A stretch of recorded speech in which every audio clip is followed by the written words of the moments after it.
Sejam bem-vindos ao canal Falando Sério. Eu sou Casos Verdadeiros, Neville Goddard. Mas antes, meus amigos, curtam, compartilhem, se inscrevam no nosso canal e não deixe de acionar o sininho para novos vídeos como este. Muito obrigado. A esta altura, será extremamente útil citar uma série de exemplos específicos com realizações concretas, alcançadas através da aplicação desta lei. Histórias reais serão contadas.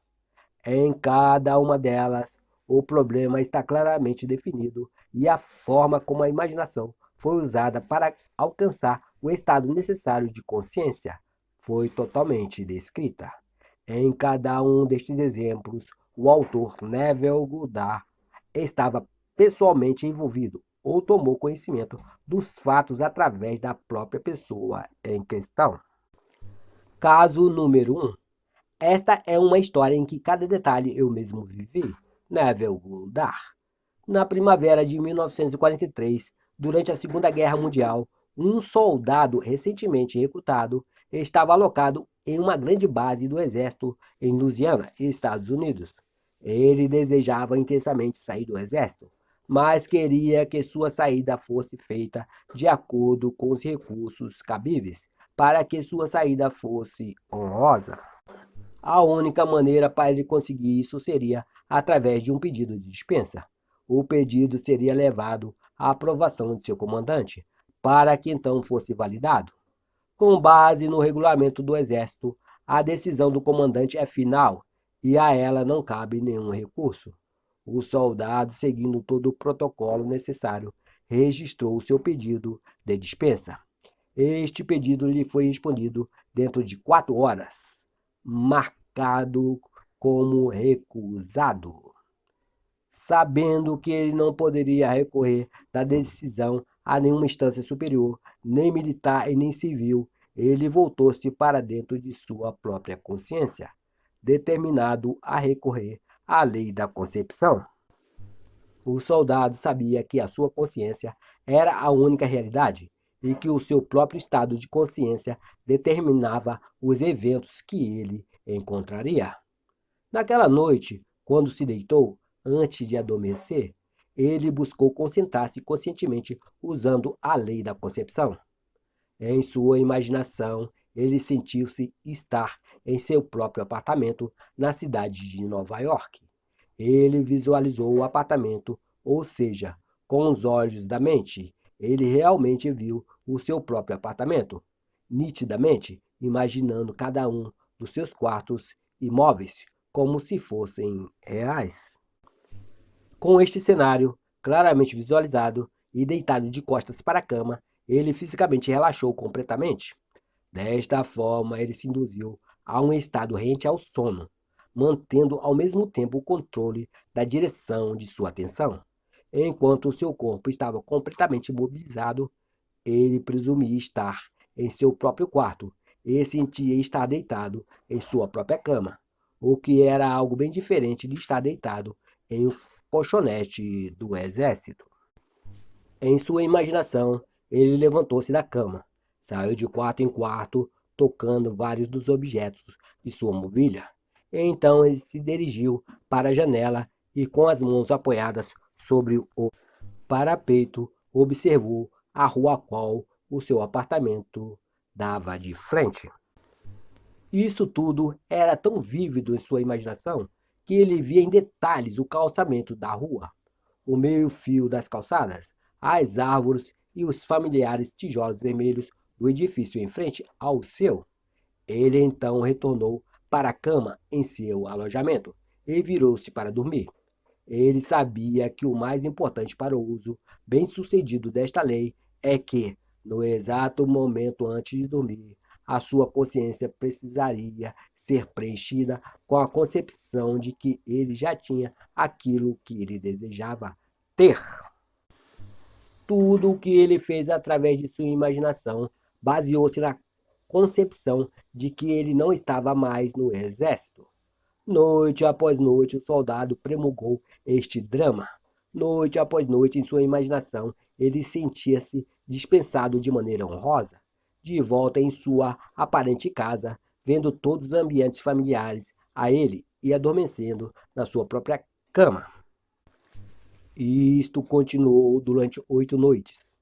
Durante 8 dias, as suas experiências objetivas continuavam a ser opostas à sua experiência subjetiva, vivenciada todas as noites em sua consciência antes de dormir. No nono dia, chegaram ordens do quartel-general do batalhão, pedindo para que o soldado preenchesse um novo requerimento de dispensa. Logo em seguida, ele o preencheu e foi ordenado a se dirigir ao gabinete do coronel. Durante a conversa, o coronel lhe perguntou se ele ainda desejava sair do exército. Ao receber uma resposta afirmativa, o coronel disse que ele pessoalmente discordava, mas apesar de suas fortes objeções, ele resolveu reconsiderá-las e liberar a dispensa. Dentro de algumas horas, o pedido foi aprovado e o soldado, agora um civil, estava em um trem rumo à sua casa. Caso número 2. Esta é uma impressionante história de um empresário extremamente bem-sucedido que demonstra o poder da imaginação e a lei da concepção. Eu conheço intimamente esta família, Neville Goddard, e todos os detalhes me foram contados pelo filho aqui mencionado. Essa história começa quando ele tinha 20 anos de idade. Ele era o segundo mais velho de uma família de 9 irmãos e uma irmã. O pai era um dos sócios em um pequeno negócio de marketing. Em seu 18º ano, o irmão referido nesta história deixou os pais que viveu durante esse tempo e viajou 2.000 milhas para entrar na faculdade e concluir sua educação. Logo após seu primeiro ano de faculdade, ele teve que voltar para casa por causa de um trágico acontecimento relacionado ao negócio de seu pai. Devido às artimanhas de seus sócios, o pai foi forçado a abandonar o negócio, sendo alvo de falsas acusações que impugnavam a sua integridade e caráter. Com isso, ele foi privado de sua participação legal no capital da empresa. O resultado foi que ele ficou imensamente desacreditado e quase falido. Foram nestas condições que o filho saiu da faculdade e voltou para casa. Ele voltou para casa, porém o seu coração estava tomado de uma grande decisão. Ele estava determinado a se tornar extremamente bem-sucedido no negócio. A primeira coisa que ele e seu pai fizeram foi usar o pouco dinheiro que eles tinham para começar o seu próprio negócio. Eles alugaram uma pequena loja em uma rua não muito longe do grande escritório, do qual o pai tinha sido um dos sócios principais. Lá eles começaram um negócio e prestavam um grande serviço à comunidade. Foi logo depois disso que o filho, com a consciência instintiva que isso iria dar certo, deliberadamente usou a sua imaginação para atingir um objetivo quase que fantástico. Todos os dias, no caminho para o trabalho, ele passava em frente ao prédio do antigo negócio de seu pai, o maior edifício de negócio do país naquela época. Ele era um dos maiores edifícios com a localização mais proeminente, no coração da cidade. Do lado de fora do edifício havia um painel enorme, no qual o nome da empresa estava pintado em enormes letras grifadas.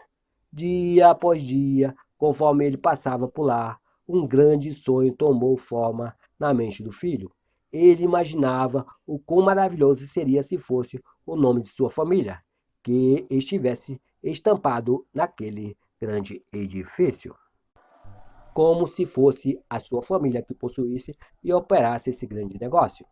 Um dia, enquanto ele estava fixamente olhando para o prédio, na sua imaginação ele viu um nome totalmente diferente no enorme painel sobre a entrada. Agora as grandes letras mostravam o seu nome e de sua família. Esta história de casos, os nomes reais não foram usados para fim de esclarecimento. Nesta história, vamos usar o nome fictício. Então, vamos supor que o nome do filho e da família era Ludard, onde no painel se lia FNMOTHECO. Na imaginação dele, ele realmente via o nome J.N. Ludart e Filhos, letra por letra. Ele permanecia olhando para o painel com os olhos abertos, imaginando que ele lia J.N. Ludart e Filhos 2 vezes por dia, semana após semana, mês após mês. Durante 2 anos, ele viu seu nome e o de sua família ao longo da fachada do prédio, estando convencido de que se realmente sentisse forte o bastante que isso era verdade, o que verdadeiramente ele sentia e vendo o seu nome e de sua família no painel, o que significava que eles seriam os donos do local. Ele se convenceu de que um dia eles seriam. Durante todo esse período, ele contou isso o que ele estava fazendo a apenas uma pessoa. Ele confidenciou isso à sua mãe, que, com uma preocupação amorosa, tentou desencorajá-lo, a fim de protegê-lo do que poderia ser uma grande decepção. Apesar disso, ele persistiu dia após dia. 2 anos mais tarde, a grande empresa faliu e o cobiçado edifício iria à venda. No dia em que foi colocado à venda, ele parecia tão longe de seu alcance quanto estava há 2 anos antes, quando ele começou a aplicar a lei da concepção. Durante este período, eles tinham trabalhado duro e seus clientes tinham plena confiança em seu trabalho. No entanto, ele e sua família não tinham ganhado nada comparado à quantidade de dinheiro necessária para a aquisição do imóvel. Eles nem mesmo tinham qualquer fonte para qual eles pudessem solicitar o empréstimo do capital necessário para tornar ainda mais remota a chance de conseguir o que ele queria. Havia o fato de que o imóvel era considerado a propriedade mais cobiçada na cidade e um grande número de empresários ricos estavam capacitados a comprá-lo. No dia em que a propriedade foi posta à venda, aconteceu que, para sua surpresa, um homem, quase um totalmente estranho, entrou em sua loja e se ofereceu para comprar a propriedade para eles. Devido a algumas condições incomuns envolvidas nesta negociação, a família do filho não tinha nem mesmo como fazer uma oferta pela propriedade. Eles pensavam que o homem estava de brincadeira. No entanto, este não era o caso.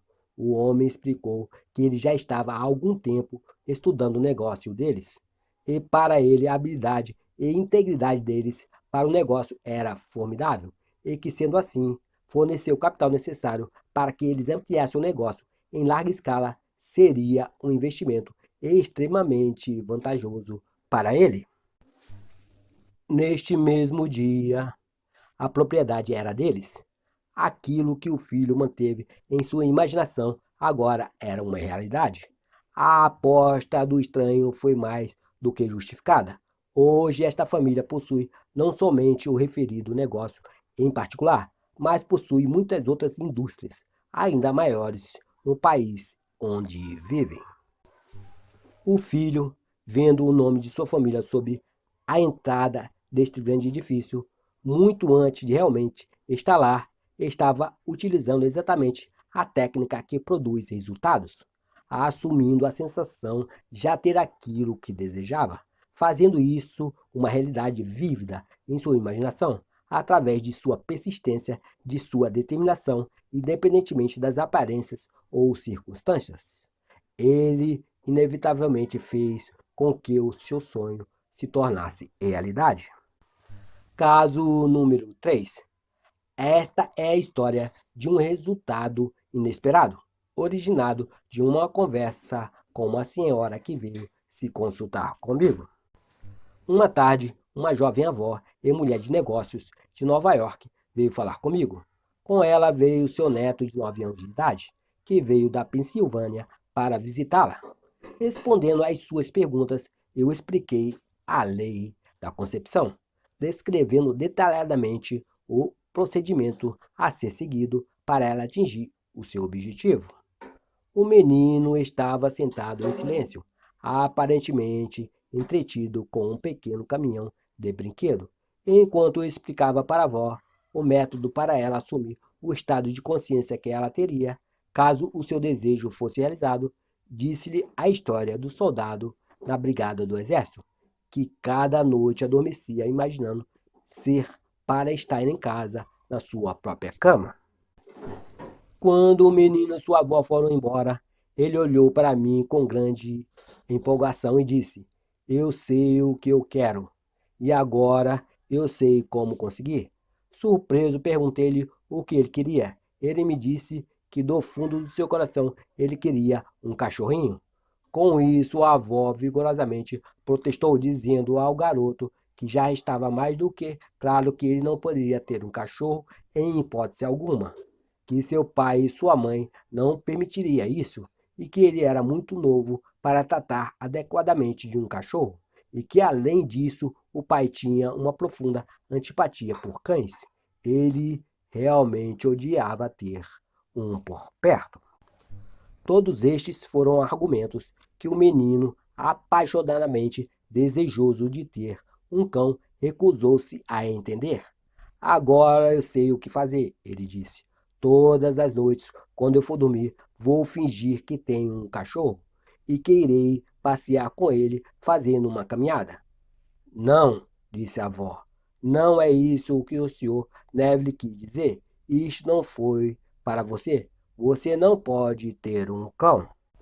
Aproximadamente 6 semanas depois, a avó me contou o que para ela era uma história surpreendente.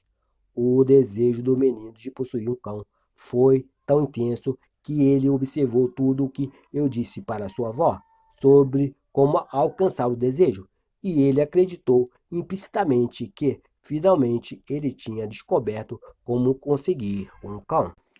Colocando essa crença em prática, durante várias noites, o garoto imaginava que um cachorro estava deitado na sua cama ao seu lado. Na sua imaginação, ele acariciava o cachorro, sentindo seu pelo, coisas como brincar com o cão e levá-lo para passear enchia as suas ideias. Dentro de algumas semanas, foi isso que aconteceu. Um jornal da cidade onde o garoto morava organizou uma campanha especial sobre a Semana da Bondade com os Animais.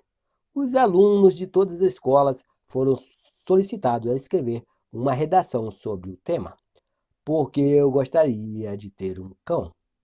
Depois de todas as escolas entregarem a redação para serem avaliadas e julgadas, e o vencedor do concurso foi anunciado. O mesmo menino que algumas semanas antes estava no meu apartamento em Nova York é que tinha me dito, agora eu sei como conseguir o cão, foi o vencedor. Em uma cerimônia elaborada que foi divulgada com fotos e história no jornal, o menino foi premiado com um lindo filhote de Collie. Em relação à história, a avó me disse que se o menino tivesse recebido dinheiro para comprar um cão, o pai se recusariam a fazê-lo e o teriam usado para comprar um presente para o menino ou colocariam dinheiro no banco na poupança dele. Além disso, se alguém tivesse simplesmente dado um cão de presente para o menino, eles o teriam recusado ou teriam se desfeito dele em seguida. Mas da forma dramática como o menino ganhou o cão, por ele ter vencido o concurso da cidade, pelas histórias e fotos que saíram no jornal, pelo orgulho da realização alcançada, pela alegria do menino, tudo isso culminou em uma mudança no coração dos pais, e eles se viram fazendo aquilo o que eles concebiam ser impossível. Deixaram o menino ficar com o cão. Foi isso que a avó me contou, e ela concluiu dizendo que havia um tipo específico de cachorro que o menino mais desejava, e seus pais, com o seu coração, era um Collie. Caso de número 4. Este caso me foi contado pela tia na história, diante de todo o público presente durante o encerramento de uma das minhas palestras. Durante o período de perguntas, após minha palestra sobre a lei da concepção, uma senhora que já havia assistido muitas vezes às minhas palestras, que já havia se consultado comigo em um certo número de ocasiões, levantou-se e pediu permissão para contar uma história, ilustrando como ela tinha usado a lei com sucesso. Ela disse que ao voltar para casa depois da palestra da semana anterior, ela havia se encontrado com a sua sobrinha, que estava terrivelmente chateada e angustiada. O marido da sobrinha, que era um oficial da Força Aérea e servia em Atlantic City, acabava de ser convocado, justamente com todo o resto de sua unidade, para servir ativamente na Europa. Ela, chorando, disse para a tia que a razão dela estar chateada era que ela estava esperando o contrário. Ela esperava que seu marido fosse transferido para a Flórida como instrutor. Eles dois amavam a Flórida e estavam ansiosos para se mudarem para lá, e não, ao invés disso, terem que se separar um do outro. Ao ouvir esta história, a tia disse que só havia uma coisa a ser feita, que era aplicar a lei da concepção imediatamente. Vamos conseguir, ela disse. Se você realmente tivesse ido para a Flórida, o que você faria? Você sentiria a brisa morna, sentiria o cheiro da maresia, sentiria seus pés afundando na areia. Bem, então vamos fazer isso agora. Elas tiraram os sapatos e apagaram as luzes.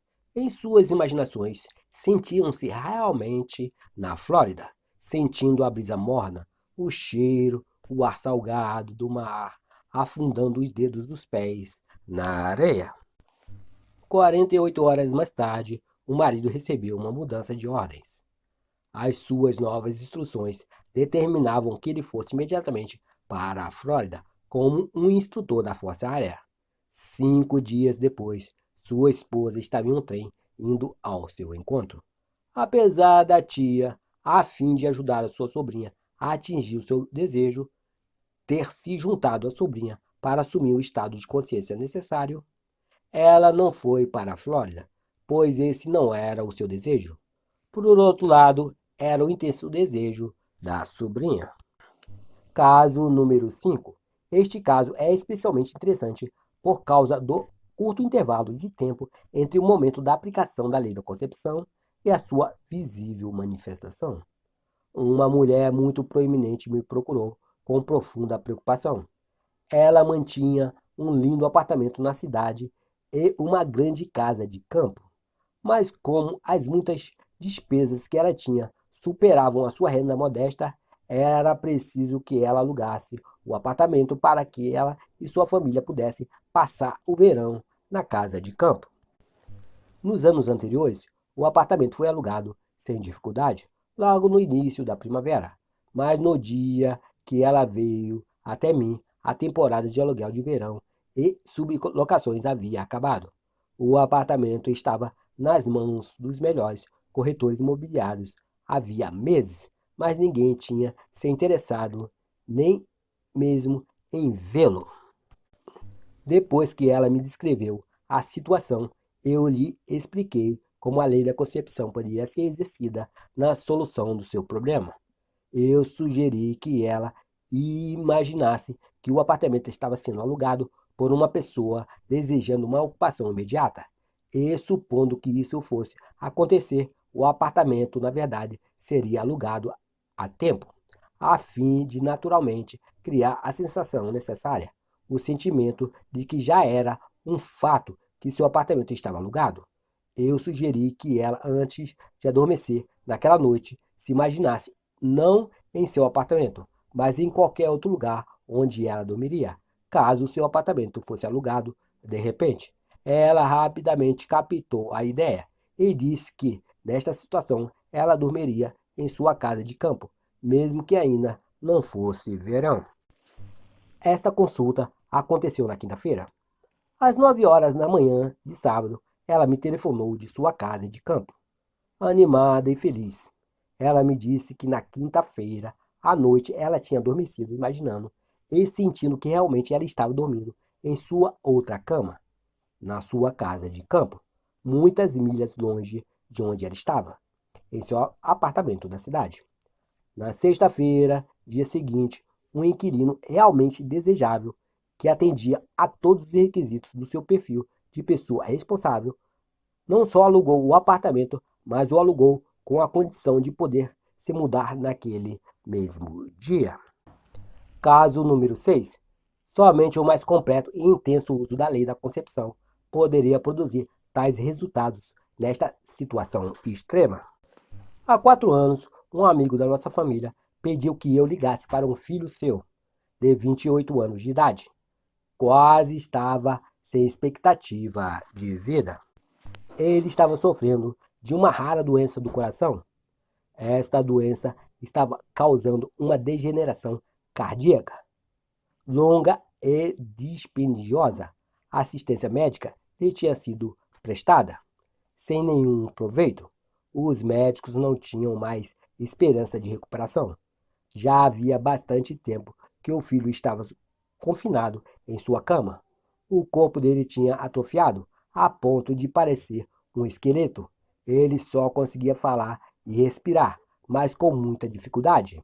Sua esposa e seus 2 filhos estavam em casa quando eu liguei para ele, e sua esposa escutou toda a nossa conversa.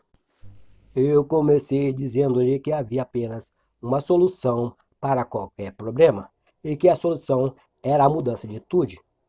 Como falar lhe causava exaustão, pedi-lhe apenas que murmurasse afirmativamente se ele entendesse claramente o que eu disse. Ele concordou em fazê-lo. Eu lhe descrevi os fatos que fundamentaram a lei da consciência. A verdade é que a consciência é a única realidade. Eu disse que a única maneira para ele mudar qualquer condição era mudar o seu estado de consciência sobre os seus fatos, para ajudá-lo a subir especificamente a sensação de estar bem. Eu sugeri que ele visse em sua imaginação a cara do seu médico expressando um incrédulo espanto ao vê-lo recuperado, contrariando a lógica de uma fase terminal de uma doença incurável, e que ele visse o médico verificando novamente os seus exames e ouvindo dizer repetidas vezes: "Isto é um milagre, isto é um milagre". Ele não somente entendeu tudo isso claramente, como também acreditou profundamente. Ele prometeu que iria seguir fielmente este procedimento. Sua esposa, que nos tinha ouvido atentamente, me garantiu que ela também iria diligentemente usar a lei da concepção em sua imaginação, da mesma forma como o marido dela. No dia seguinte, voltei para Nova York, e isto aconteceu durante as minhas férias de inverno nos tópicos.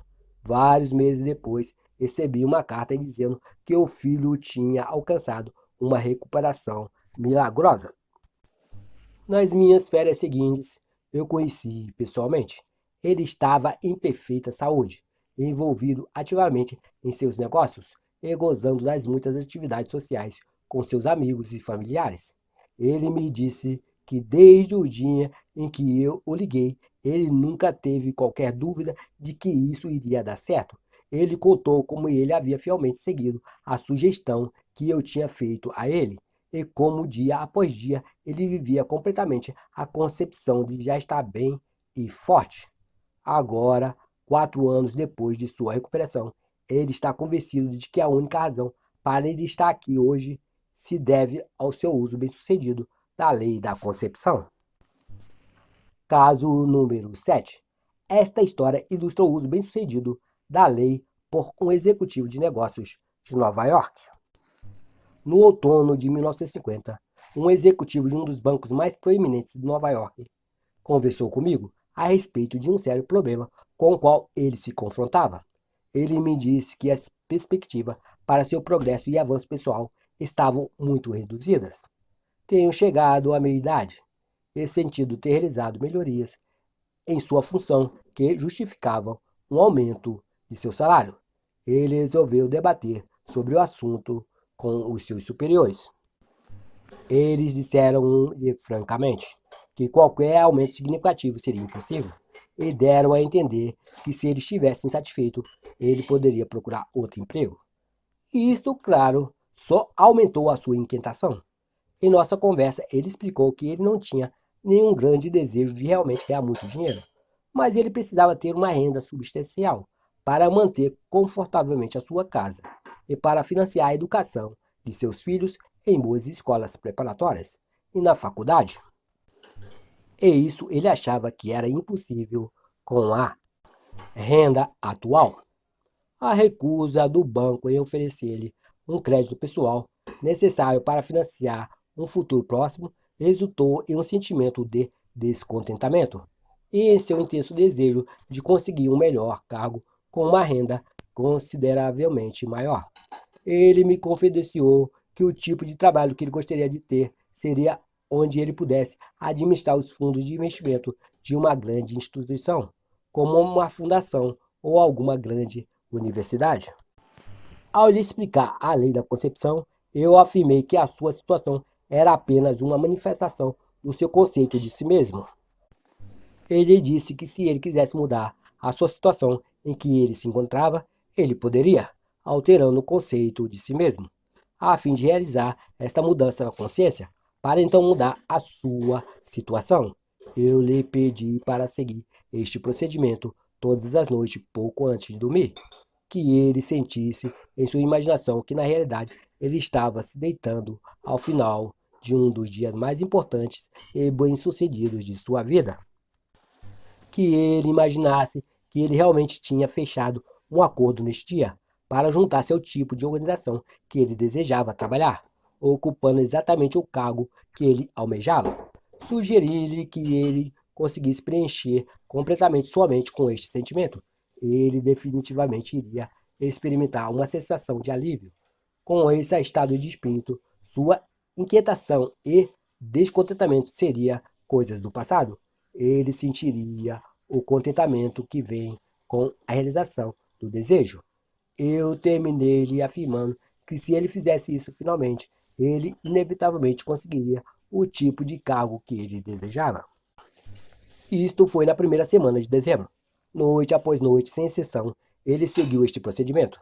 No início de fevereiro, um dia anterior de uma das fundações mais ricas do mundo, perguntou a este executivo se ele estaria interessado em juntar-se à fundação em um cargo executivo, controlando investimentos. Após uma breve conversa, ele aceitou. Hoje em dia, com um rendimento substancialmente mais elevado e com a garantia de progresso contínuo, este homem está em um cargo muito superior a tudo o que ele esperava. Caso número 8. O marido e a mulher nessa história assistiam às minhas palestras havia alguns anos. Ela é uma interessante ilustração sobre a aplicação consciente desta lei, com as duas pessoas se concentrando em um mesmo objetivo ao mesmo tempo. Este homem e sua esposa formavam um casal excepcionalmente devoto. Eles eram completamente felizes e totalmente livres de qualquer problema ou frustrações. Havia algum tempo em que eles estavam planejando se mudar para um apartamento maior. Quanto mais eles pensavam sobre isso, mais eles percebiam em seus corações que eles desejavam poder adquirir uma bela cobertura. Em uma consulta que prestei junto a eles dois, o marido me explicou que queria uma cobertura com uma enorme janela, com uma vista magnífica. Do outro lado, a esposa disse que ele gostaria de ter um canto com paredes espelhadas de cima para baixo. Ambos queriam ter uma lareira e era preciso que a cobertura fosse localizada em Nova York.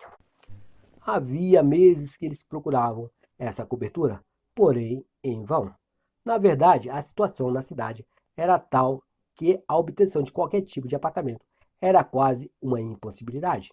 Eles estavam tão escassos que não somente havia lista de espera por eles, mas também para todos os seus serviços complementares, como a aquisição de um mobiliário planejado ou de uma decoração de interiores. Novos apartamentos estavam sendo arrendados antes mesmo de serem terminados e muitos sendo alugados desde a planta do edifício. Logo no início da primavera, depois de meses de buscas infrutíferas, eles finalmente localizaram um que lhe interessou fortemente. Era um apartamento de cobertura num edifício prestes a ser construído na parte superior da Quinta Avenida, de frente para o Central Park. Por ser um prédio novo, ele tinha um grande inconveniente. Ele ainda não estava disponível para alugar, e o casal achava que qualquer aluguel seria exorbitante. Na verdade, era algo em torno de vários milhares de dólares ao ano, mais do que eles pretendiam pagar. Durante os meses de primavera, entre março e abril, eles continuaram procurando várias coberturas em toda a cidade, mas eles sempre voltavam à estaca zero.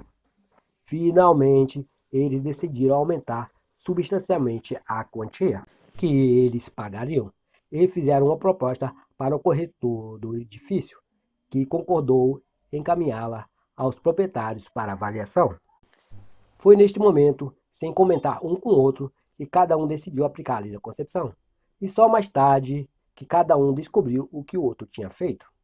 Noite após noite, ambos adormeciam em imaginação, na cobertura de seus sonhos. O marido, deitado, com os olhos fechados, imaginava a janela do quarto com vista para o parque. Ele se imaginava indo para a janela, com a primeira coisa que ele fazia de manhã para apreciar a vista. Ele sentia-se sentado no terraço com vista para o parque, brindando com sua esposa e amigos, e todos apreciavam o lugar deliberadamente. Ele realmente preenchia a sua mente, sentindo-se na cobertura e no terraço. Durante todo esse tempo, sem ele saber, a sua esposa fazia a mesma coisa. Várias semanas se passaram sem qualquer decisão por parte dos proprietários. Mesmo assim, eles continuavam a imaginar que a cada noite eles, na verdade, estavam dormindo na cobertura. Um dia, para a surpresa deles, um dos funcionários do prédio onde eles moravam lhes disse que a cobertura do prédio havia ficado vaga. Eles ficaram surpresos, pois esse era um dos edifícios mais desejados da cidade, com uma perfeita localização no Central Park, e eles sabiam que havia uma longa lista de espera de pessoas tentando comprar um apartamento no prédio deles. O fato de que uma cobertura inesperadamente tornou-se disponível foi mantido em sigilo pela administração, porque eles não estavam em condições de avaliar quaisquer candidatos a ela. Ao saber que estava vaga, esse casal imediatamente fez um pedido para que ela fosse alugada a eles, apenas para serem informados que isso seria possível. Não só pelo fato de que já havia várias pessoas na lista de espera por uma cobertura nesse prédio, mas que também, na verdade, ela já estava prometida para uma outra família. Apesar disso, o casal realizou uma série de reuniões com a administração, o que por fim fez com que a cobertura ficasse com eles. O imóvel disponível para aluguel estava num valor dentro do que eles pretendiam pagar inicialmente quando começaram a procurar por uma cobertura. O local, o apartamento em si e o grande terraço que o cercava de norte a sul e oeste estavam além de todas as suas expectativas. E na sala de estar, de um lado havia uma janela gigante de 4,5 metros de largura por 2,5 metros de altura, com uma vista magnífica para o Central Park, e do outro uma parede espelhada de chão ao teto, incluindo uma lareira. Narração Cidinho de Assis. Fiquem com Deus, meus amigos.